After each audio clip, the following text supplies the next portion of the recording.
Lo que me pasó fue que cuando empecé por el del acoso a escribirlo y me di cuenta, haciendo una comparación entre los dos escritos, que en el primero, cuando empecé con lo del acoso, trataba de justificarlo.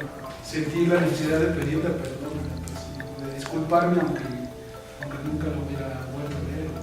En la conquista me explayé, hice 3 páginas y lo terminé hace días.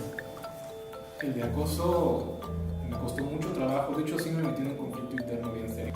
Uno se da cuenta que así somos formados desde niños muchas veces, ¿no? Me equivoqué de lenguaje para querer transmitir el mensaje. Los códigos de hace 20, 30 años no son los mismos con los que ahora se ven las cosas.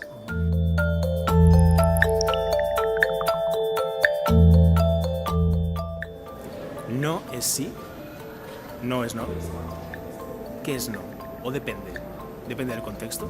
¿Por qué seguimos entendiendo que cuando nos dicen que no es un sí? Para hablar de consentimiento tenemos en este tercer círculo de Machos a Hombres, aquí en la Biblioteca Vasconcelos, Ciudad de México, a Alberto Lujambio. Alberto es escritor y es abogado y nos va a estar contando por qué es tan necesario entender algo tan básico como que un no significa simple y llanamente no, aquí y en la China, punto. Vamos a estar hablando con él de estos temas. Recuerden que todo este material lo tienen aquí en la web para que lo puedan replicar en cualquier ciudad que lo deseen. Así es que vamos allá hoy en este tercer círculo sobre consentimiento.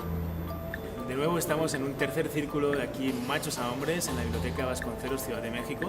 Alberto Lujambio, él es escritor, es abogado, tiene una amplia experiencia en muchos temas relacionados con feminismos y masculinidades y nos va a estar hablando hoy de por qué es tan importante entender que cuando alguien nos dice que no, simple y llanamente quiere decir que no. Así es que démosle la bienvenida, Alberto, ¿cómo estás? Mucho gusto, me encanta estar aquí. ¿Por qué nos cuesta tanto entender que cuando nos dicen que no, pues quieren decir que no? Claro. Fíjate, yo creo que hay una razón histórica, ¿no? Y es que durante la mayoría de la historia de la humanidad, hasta hace muy pocos años, de hecho, la historia está invertida. Tú asumías que las mujeres eran propiedad de los hombres, que no tenían una voz propia, que estaban para nuestro servicio, y asumíamos que su cuerpo nos pertenecía.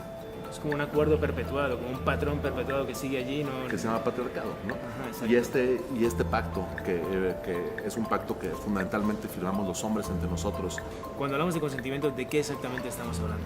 El consentimiento es el acuerdo de voluntades. Sin embargo, el concepto, cuando lo empiezas a llevar a los diferentes contextos, se va haciendo más complejo cada vez. En el 99% de los casos, cuando te dicen no es no.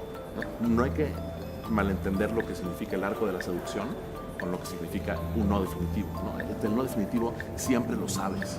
Ponencia, un debate y un reto que nos va a poner hoy también Alberto para practicar durante la semana lo aprendido en su ponencia, así es que ya vamos.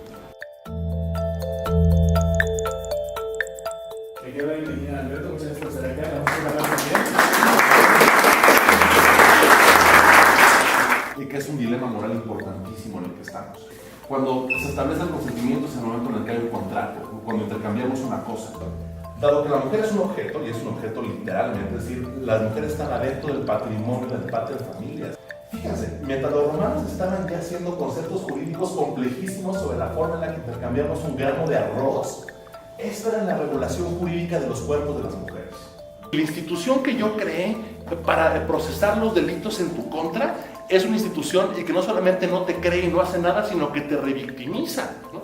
La historia de la humanidad ha sido más o menos así, ¿no? Y dado que la mujer es un objeto, ¿no? Y dado que la mujer está aquí para cumplir nuestros deseos y nuestras pulsiones, siempre es sí, y se asume que sí hasta que ya de a tiro me quitas la mano, me madreas, me acusas. Mi propuesta para ustedes y es hacer un cambio radical de perspectiva. Invertir. El no es el estado inicial. La mujer va caminando, no le chifles, no le hablas, no la tocas. La respuesta es no de entrada. Cuando me aprovecho de tu voluntad, que automáticamente no hay consentimiento y porque simplemente no estamos en igualdad de circunstancias. Las citas son una cosa muy rara. Las citas son el lugar en el que violamos la confianza de nuestras mujeres con mayor frecuencia. O algo pasa y me dices que no. Y ese es el primer momento en el que los hombres pierden la cabeza por completo. Y hacemos la pregunta más pendeja del mundo. ¿Por qué? No todos los hombres, ¿no? O sea, es como la típica justificación que nos hacemos, ¿no? cuando hablamos sobre esto. La verdad es que tenemos que dejar de decir este tipo de cosas, ¿no? No porque no todos los hombres lo hagan, no significa que los hombres como grupo no lo hagamos.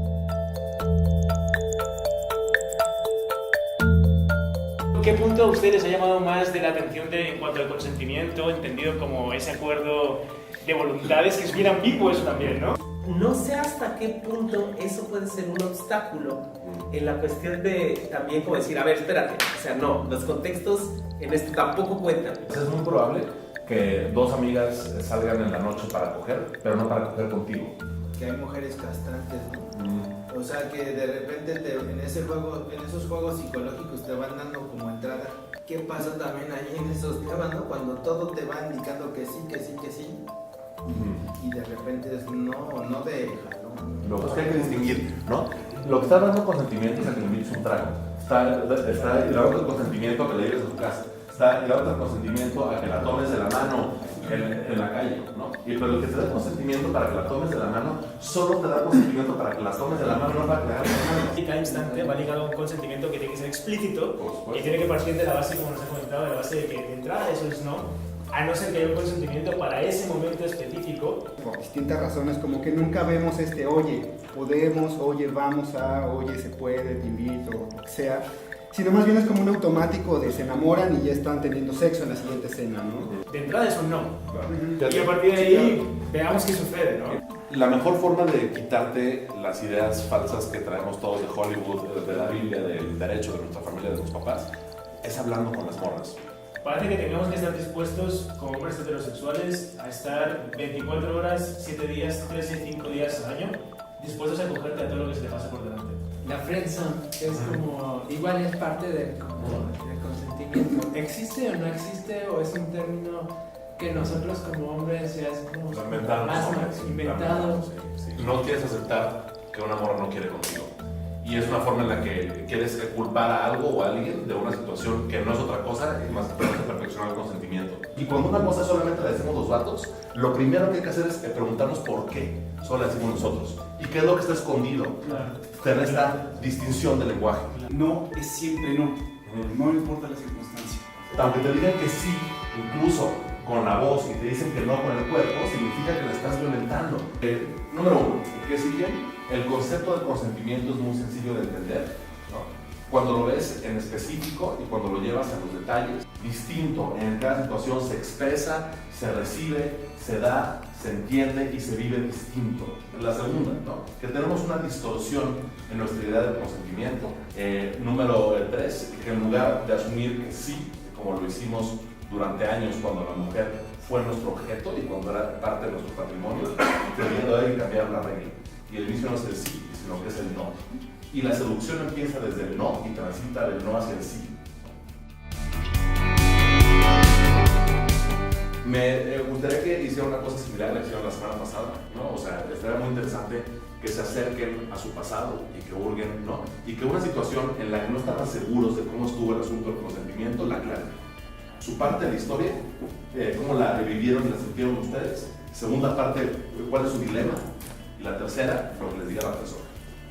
Tal cual no, o sea, entender el contexto, los jugadores, las palabras, lo que se dijo, lo que no se dijo, lo que hiciste mal, lo que hizo mal, ¿no? O sea, entender la situación. Entonces, y también como el reto para los más rifados, si alguien lo quiere hacer, que visiten algún o el último vagón del metro, ¿no? Esto como para hablar como de consentimiento físico, ¿no? O vayan a un bar gay medio garrerón, ¿no? Y quizá va a ser muy interesante su reflexión sobre el consentimiento después de que les metan una buena tomada de su voluntad. Bien, pues bueno, le damos un fortísimo aplauso a Diana.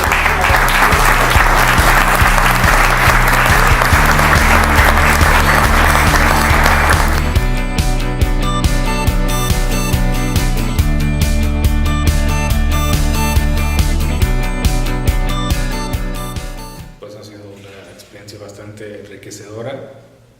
De hecho, creo que he aprendido mucho de mí mismo más en estas 4 semanas que llevamos que en años, ¿no? Estoy dándome cuenta de muchas cosas y la experiencia ha sido muy gratificante porque me doy cuenta de errores que he cometido, de clichés en los que he caído y de prejuicios también. Entonces, sirve bastante y ojalá se pueda extender mucho más este tipo de experiencias y de eventos. ¿Recomendarías de machos a hombres? Sí, claro. ¿Cuál sería el principal motivo para recomendarlo? Pues primero sería la intención de querer cambiar uno mismo y querer cambiar la mentalidad que tenemos sobre el concepto de ser hombre en la actualidad, ¿no?